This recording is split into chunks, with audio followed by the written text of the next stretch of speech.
Tulungagung. Nggih. Sudah ngajar berapa lama, Ibu? 2014, Ibu. Sejak 2014. Oke. Bisa Mbak. Sejak 2014. Oke, Terusan ya, Mbak ya. Jimin Tulungagung. Oke. Nggih. Ini mata pelajarannya? IPAS Ilmu Pengetahuan Alam dan Sosial, Ibu. Oke, baik. Tujuannya apa, Bu? Pembelajarannya? Oke. Tujuan pembelajarannya yang pertama, peserta didik mampu mengidentifikasi bagian tubuh tumbuhan dan mendeskripsikan fungsinya. Kemudian yang kedua, peserta didik mampu mempresentasikan bagian tubuh tumbuhan dan fungsinya dengan percaya diri. Oke, baik. Indikatornya? Untuk indikatornya yang pertama, peserta didik bisa mengidentifikasi bagian-bagian tubuh dari tumbuhan. Kemudian yang kedua, peserta didik memahami fungsi dari masing-masing bagian tubuh tumbuhan. Kemudian yang ketiga, peserta didik bisa mengaitkan fungsi bagian tubuh tumbuhan dengan kebutuhan tumbuhan untuk tumbuh, mempertahankan diri, serta berkembang biak. Dan yang terakhir, mempresentasikan bagian tubuh tumbuhan dengan fungsinya dengan percaya diri. Oke, baik. Oke, Ibu. Goalnya adalah bisa tahu tentang bagian-bagian tubuh dari tumbuhan, kemudian bisa mempresentasikan terkait dengan bagian-bagian tubuh dari tumbuhan tersebut. Ngaten nggih? Iya, Ibu. Oke.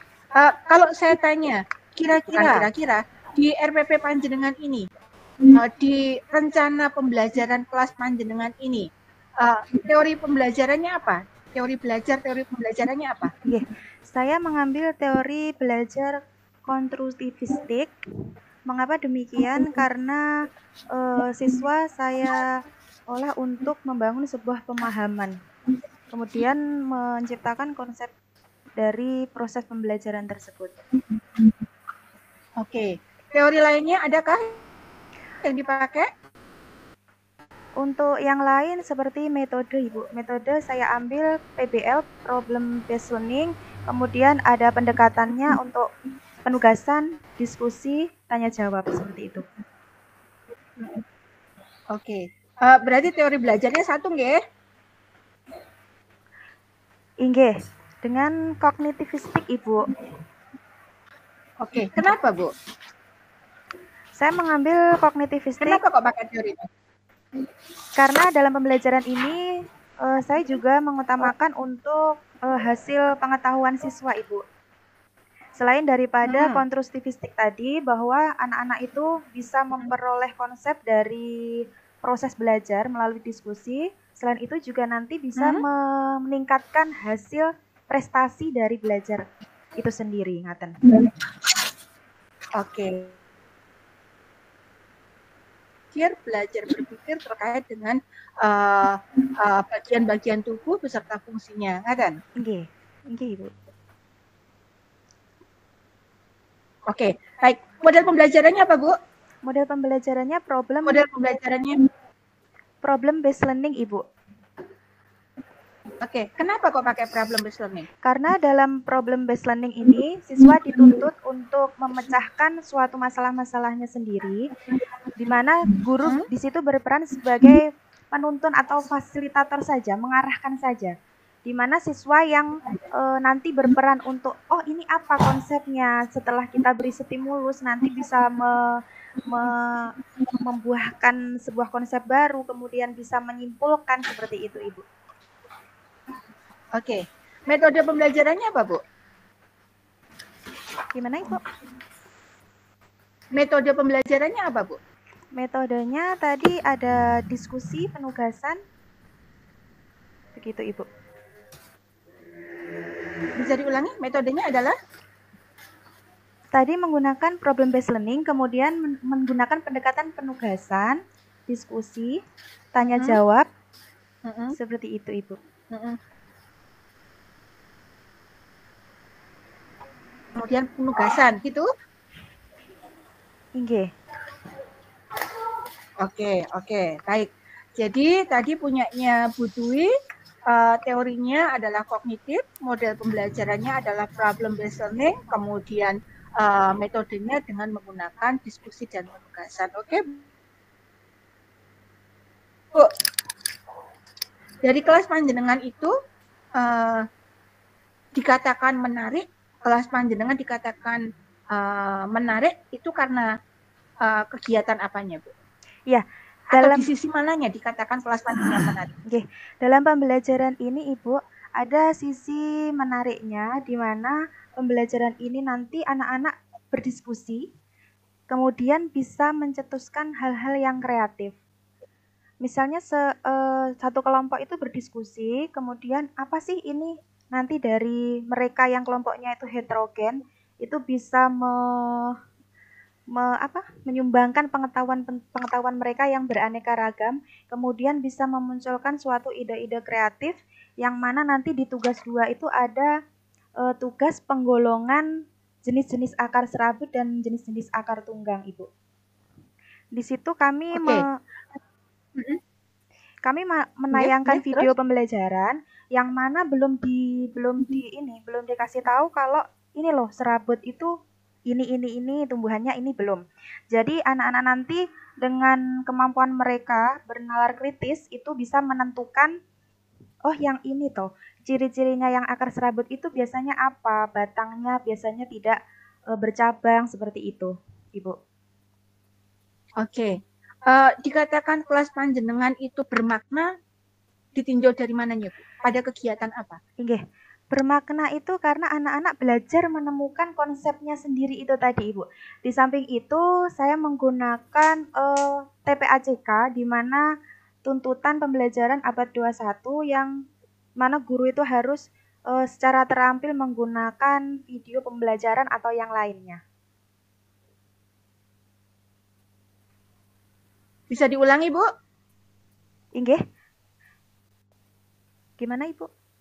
Dikatakan apa tadi? Dikatakan bermakna gimana tadi? Terakhir apa penjelasannya terakhir? Yang terakhir tadi menggunakan teknologi, Ibu. Jadi seorang guru sekarang dituntut untuk bisa membuat Untuk bisa membuat apa? Membuat media pembelajaran, baik itu dari video, bisa PPT atau yang lainnya. Oke, itu bermakna. Injih. Bermaknanya untuk siswa apa itu? Pripun? Dengan kegiatan tersebut bermaknanya untuk siswa apa, Bu? Siswa bisa belajar jadi tahu apa? Lebih semangat lagi, Ibu, dibandingkan dengan kita berceramah saja dengan metode yang monoton. Siswa lebih semangat lagi, kemudian gurunya juga lebih terampil lagi.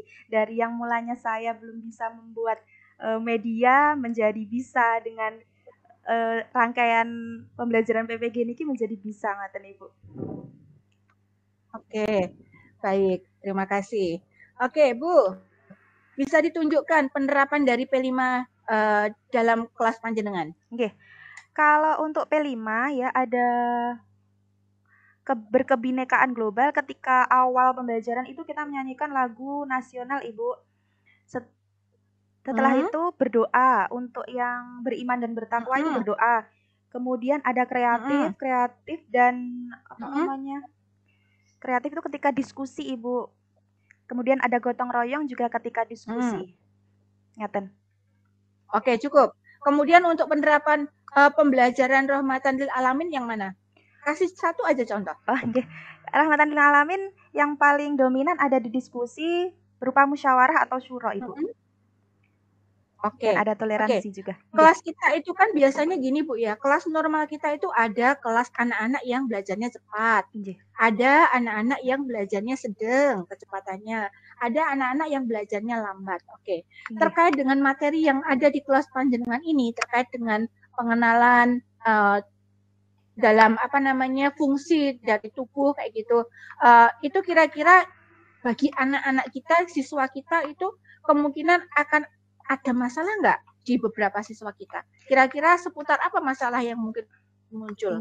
Bila kemudian kita kaitkan, oh ya di kelas kita seperti ini, di lapangan begini, berarti ini harus diperbaiki, diarahkan ke PTK. Kira-kira masalah yang terjadi sekitar aktivitas belajar dan prestasi, Ibu. yang lebih banyak itu prestasi. Anak-anak mungkin akan ada banyak yang bisa secara cepat ngaten belajarnya, ada pula juga yang slow learner gitu, maksudnya lambat belajarnya. Di situ bisa menjadi suatu masalah peningkatan prestasi belajar.